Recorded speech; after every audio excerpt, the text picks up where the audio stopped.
Kaabya. Si buntubula. Okunyiiganyiiga. Si buntubula. Okunyakula. Si buntubula. Jjajja musajja oli mugezi. Jjajja musajja oli mugezi. Bazzukulu. Wangi jjajja mukyala. Omuntu omukulu tomuwanga mukono ng'omubuuza. Ye alina okuwa omukono. Bazzukulu. Wangi jjajja. Omuzadde yenna tebamuboggolera. Olina okubeera omukkakkamu. Weewaawo.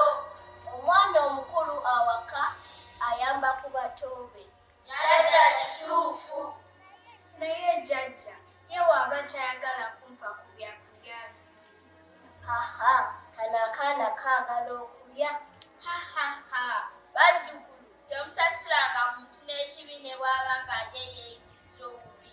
Jjajja tubikutte. Tweyanziza, tweyanzege. Tweyanziza, tweyanzege. Ani alina olugero? Jjajja nze Nalumansi, wamma tubuulire. Olwatuuka. Abooluganda ng'otulabira.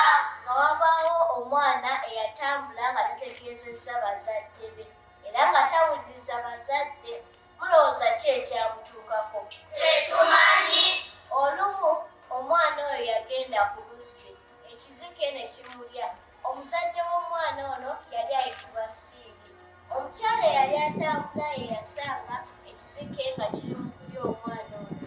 N'adduka agenda alabule mwami Siiri. Yatandika okuyimba akayimba nti Siringa okuje, Siiri okulangira, Siringa okuje, Siiri okulangira. Omwana w'okulayagala, Siiri okulangira. Ekisige kimulidde, Siiri okulangira. Aleero akaba, Siiri okulangira. N'amaaso gakuze, Siiri okulangira. Webale nnyo, kale n'olulala. Okola nga bw'otyo, genda webake, n'omuto gubikke. Akanyebwa kaago, tokalya nga kookya. Abange, tumuyimbireyo akayimba.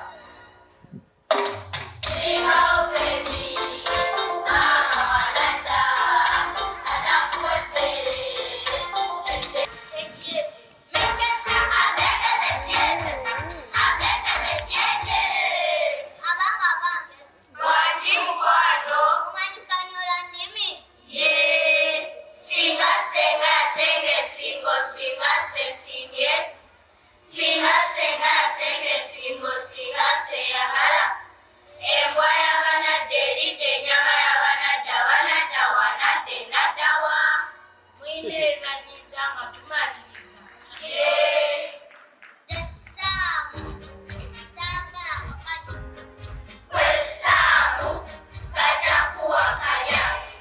Nze Nalugo saagala geya. Gwe Nalugo gajja kukugeya.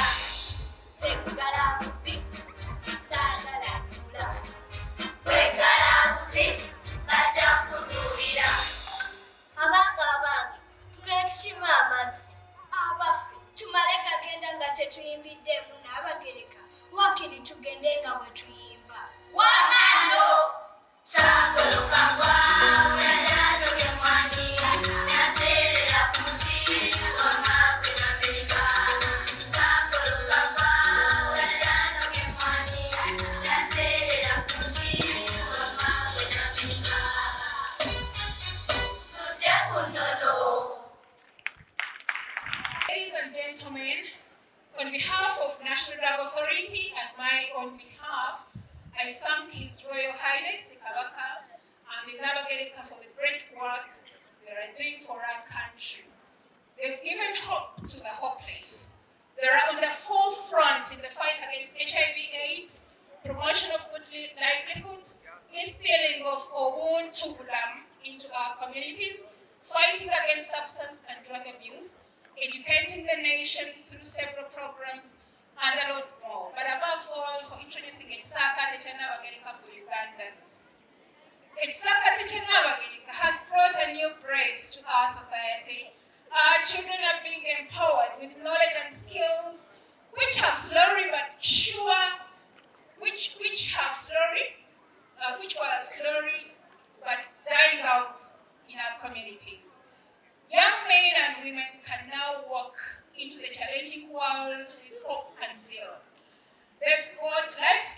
as you have seen. They have regained the OLULIMI, which is the lacking ingredient in our economic development. They have been equipped with the ability to resist and fight substance and drug abuse, which is a dangerous vice in our society today.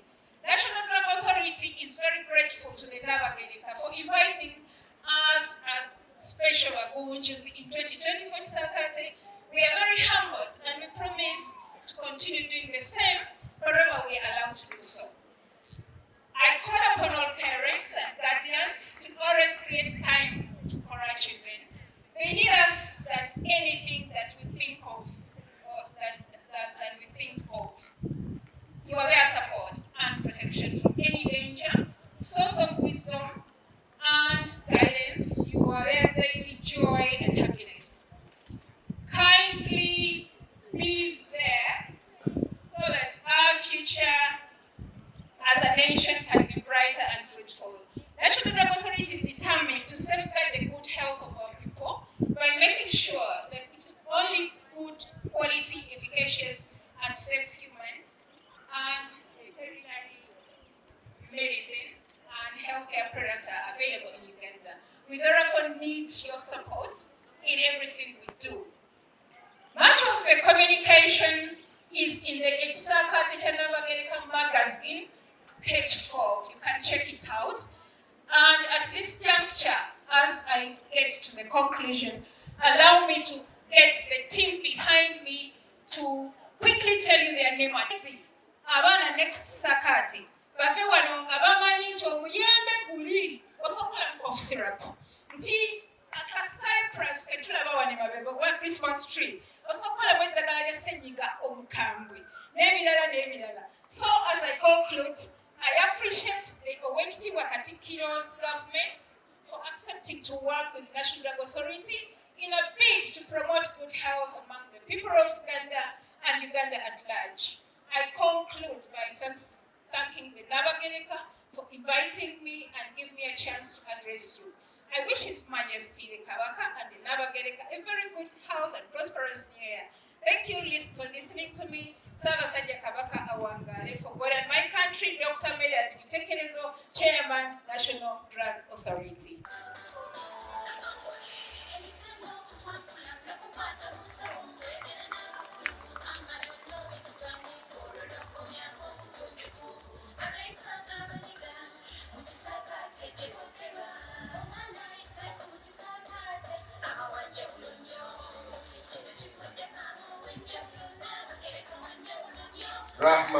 Rahna Namatongo tumwebalizeeko mu kiseera kino Zawedde agenda tutegeeza ekiddako.